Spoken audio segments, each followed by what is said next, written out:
Hey, everybody. Mark and I have over 20 years of experience as therapists and as addicts in long-term successful recovery. We know better than anyone what works and what doesn't to break out of porn and sex addiction, heal betrayal trauma, and reclaim your relationship. And we've poured all of our personal and professional recovery and healing experience into a first-of-its-kind program for addicts, spouses, and couples. We call it Dare to Connect. At least 4 times every week, we engage with you in real time, in the trenches, giving you the knowledge and the tools to take back your life and relationship. Whatever else you've done on your journey for healing and recovery, you've never done anything like this. Mark and I, we've made all the mistakes, so you don't have to. Don't reinvent the wheel. We all know tomorrow never comes. Look, don't wait one more day to change. Claim your free 2-week trial today at daretoconnectnow.com.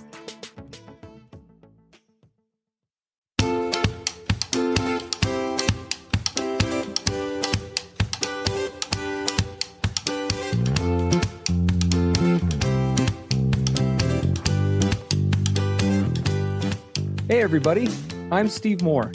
And I'm Mark Castleman. We know the pain and heartbreak of porn and sex addiction. And we know the triumph of breaking completely free. Every day, we help our clients find hope and healing. Join us in the fight to take back your life, your marriage, and be stronger than ever. This is the PBSC Squared podcast.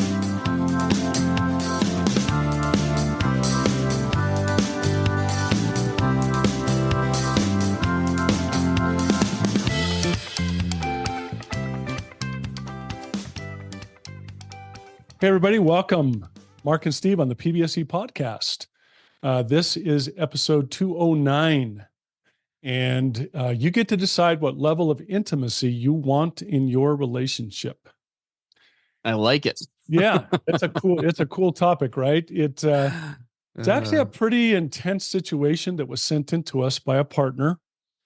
She talks about her husband who's gotten into recovery.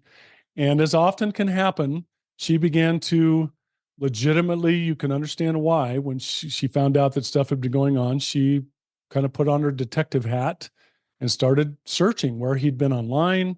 He apparently had figured out ways to get around the internet filter that they put in place. We never heard of that before, Steve, right? No, not at all. Getting around filters. And in doing so, she had the, part of me says the unfortunate experience, but a really critical experience. She discovered all kinds of stuff that he was looking at, categories he was searching on in pornography. She saw a whole different side to her husband that she never knew existed. Mm-hmm. This is the Mr. Hyde side of the Dr. Jekyll and Mr. Hyde addict. We go to stuff, we do stuff, we get involved with stuff and search on stuff when we're in that little narrow addiction funnel that is absolutely horrifying and shocking. When people find out about, especially a spouse or a partner, it's unbelievable what happens in that process. So we want to immediately just show empathy and understanding, and our hearts go out to this partner because no partner should ever have to be exposed to this behavior in their partner that is just so shocking in the process. So we're not here to talk about that. We just wanted to absolutely legitimize where she's coming from. What we do want to talk about is the question that she asked us.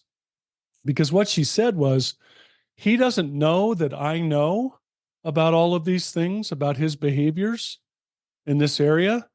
And I'm afraid to bring it up to him because I don't know how it's going to go. He's going to be incredibly embarrassed to know that I know this now.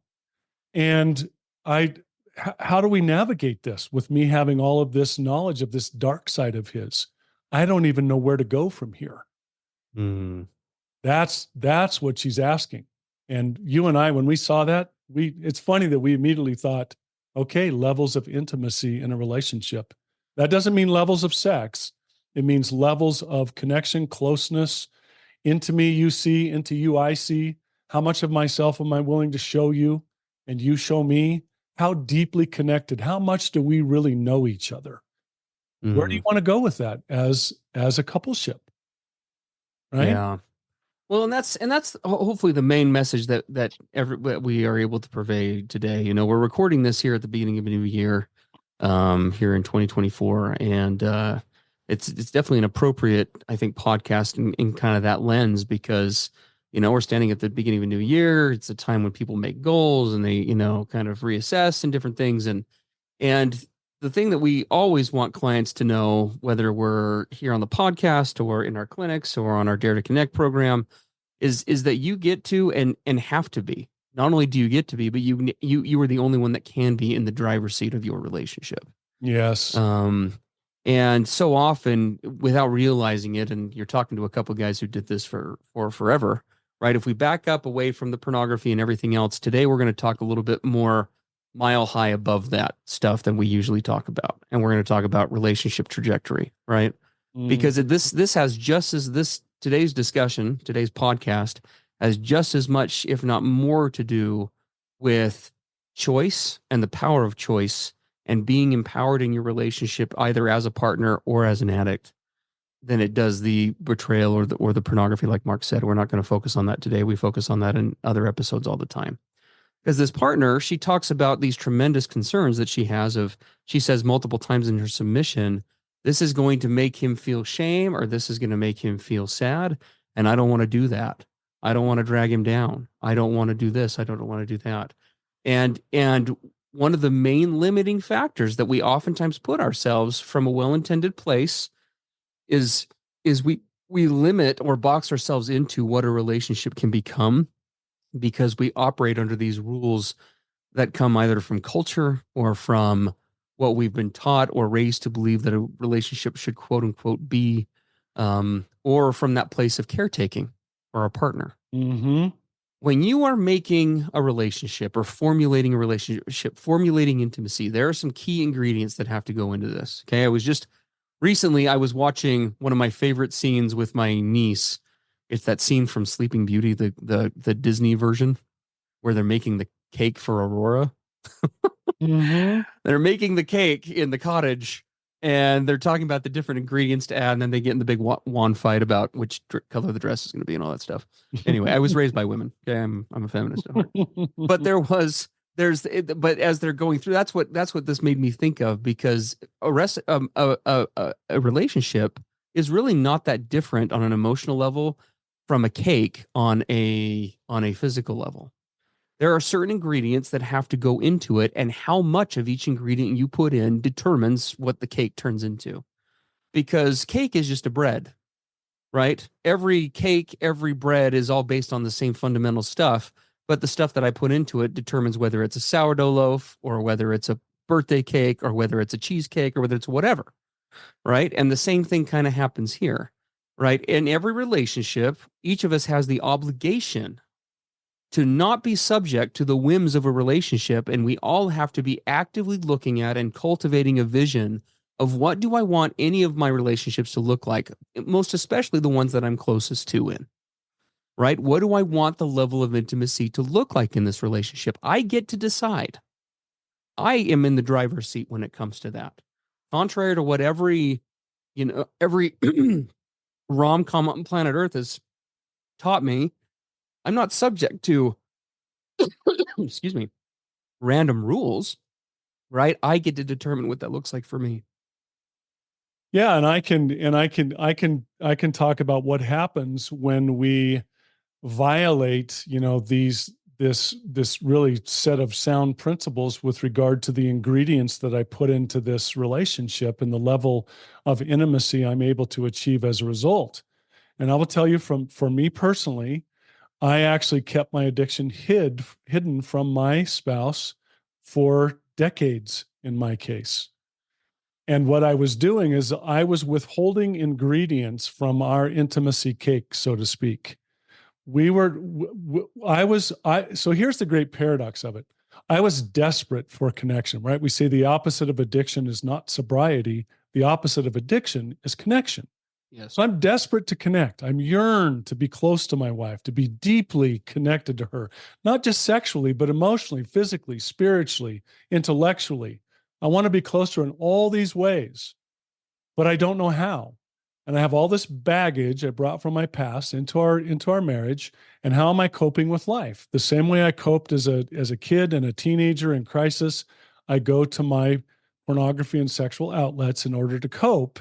And then I keep that I'm doing that hidden from her. I live a quote secret life. And that then robs me of the ability to ever go to any deep level of intimacy with her. Why?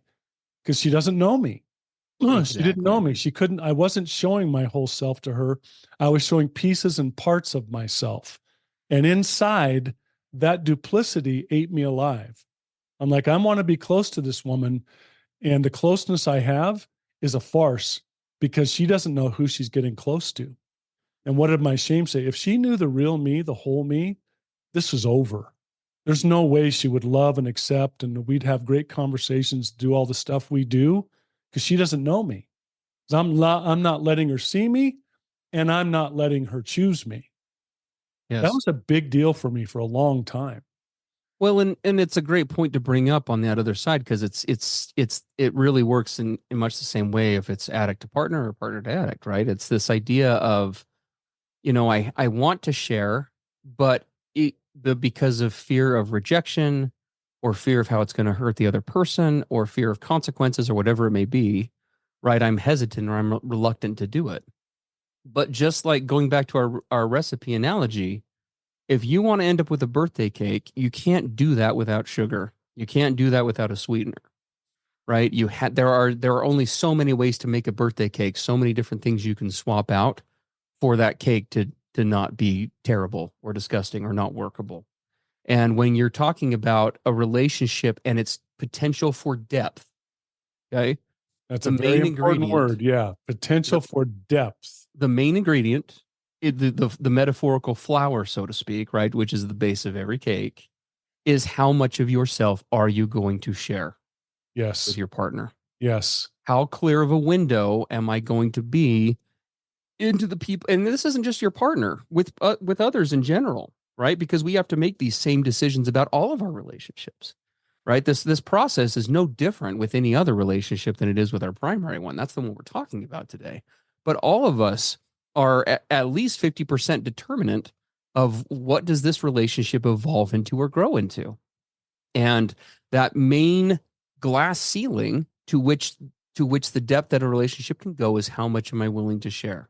Now we have a partner here who understandably has some real concerns. She loves her addict partner. She doesn't want him to feel shame. She's not trying to drag him through the mud. She is actually very hesitant to do that. And I really resonate with this story because this is exactly the dynamic, or very similar to the dynamic, that my wife and I had, and I've shared that on this podcast before. For years, my wife, Brittany, from a place of wanting to be loving and supportive, more than she even realized at the time, was cushioning me from the full impact of what my acting out behaviors were having on her, on me, and on our marriage as a whole.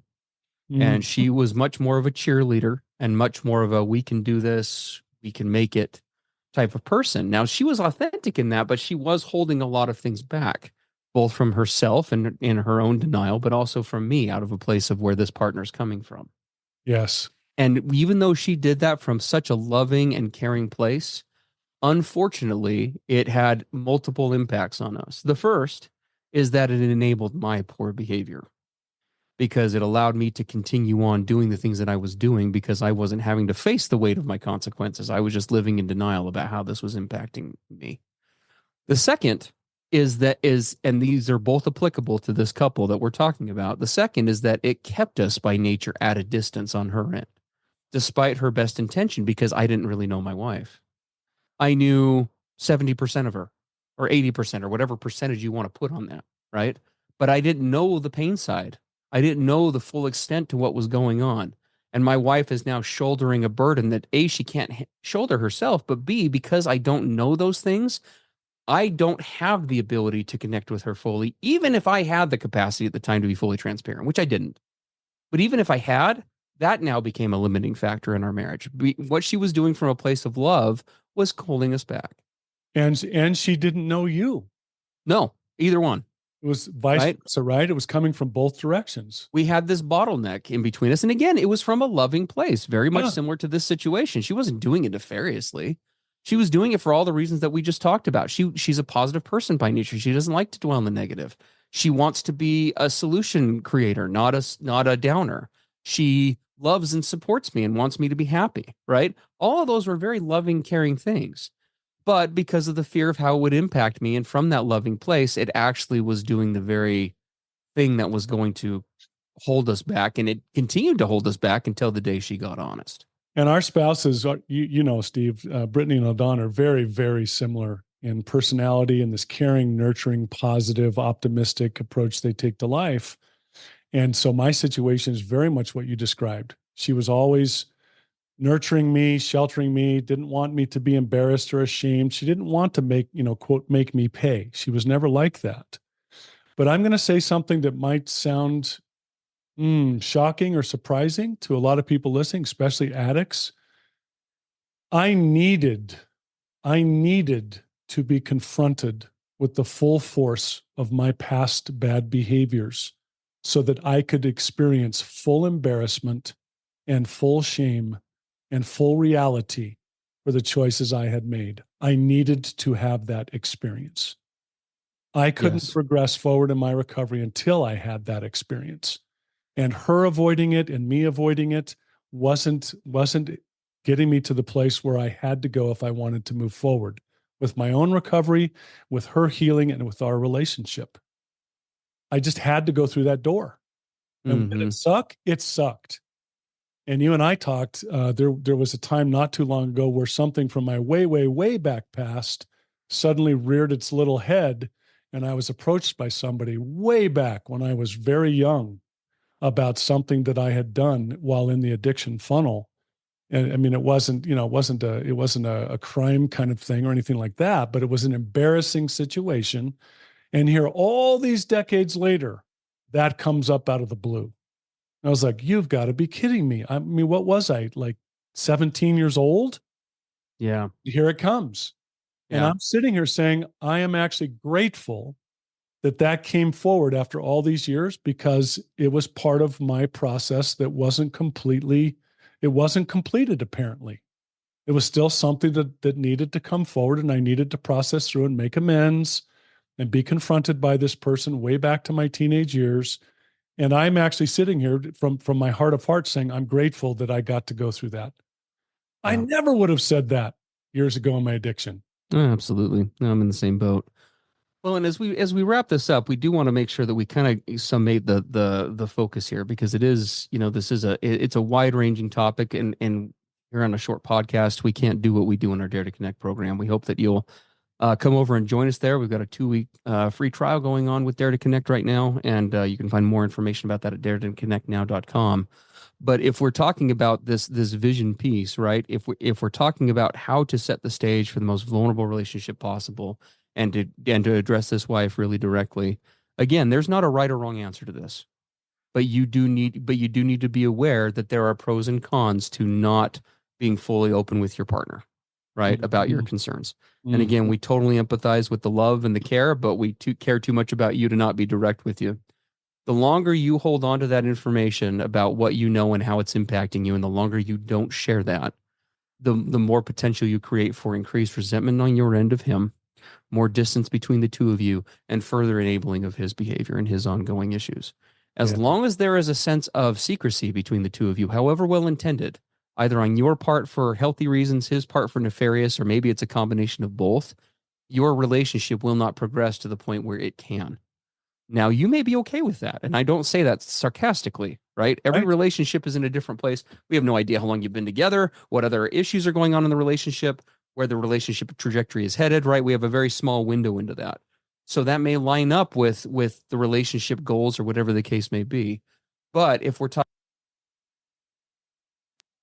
about the most intimate relationship possible, and establishing the most, setting the stage for the deepest relationship possible, there has to be a full sharing of myself with my partner, and vice versa, the good and the bad. And loving another person, as you probably have heard us say on here more than once, is about loving the other person to tell them what they need to hear, not what they want to hear. And you can't control how your partner is going to respond to that. One of the things that we're talking about as we focus on shame right now in Dare to Connect is the concept of over ownership. May we Over. humbly suggest that you may be overly owning his feelings. It is not your job to make him happy. It's not your job to protect him from the consequences. And we're saying that as two guys who would have sworn up and down that that was the case once upon a time. Yeah.